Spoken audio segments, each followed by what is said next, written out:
عشق حقیقی ہو یا مجازی، دونوں میں شرک کی گنجائش نہیں ہوتی۔ جب رب راضی ہونے لگتا ہے تو بندے کو اپنے عیبوں کا پتہ چلنا شروع ہو جاتا ہے، اور یہی اس کی رحمت کی پہلی نشانی ہوتی ہے۔ جب دنیا والے تمہیں گھٹنے ٹیکنے پر مجبور کر دیں تو یہی بہترین وقت ہے سجدے کا۔ اکیلے ہونے کی سب سے اچھی بات یہ ہے کہ جب تم پریشان ہوتے ہو تو تمہیں سننے والا صرف اللہ ہوتا ہے۔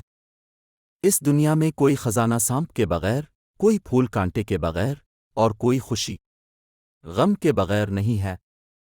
جب انسان کی آنکھوں سے ندامت کی انسو بہتے ہیں تو اس پر رب کی رحمت برستی ہے۔ خدا تک پہنچنے کی بہت سے راستے تھے، لیکن میں نے خدا تک پہنچے کافی پسندیدہ راستہ مخلوق سے محبت چنا۔ مولانا رومی رحمت اللہ علیہ سے کسی نے پوچھا زہر کیا ہے؟ فرمایا کہ ہر وہ چیز جو ہماری ضرورت سے زیادہ ہو زہر ہے، جیسے قوت، اقتدار، بھوک، لالچ، محبت اور نفرت۔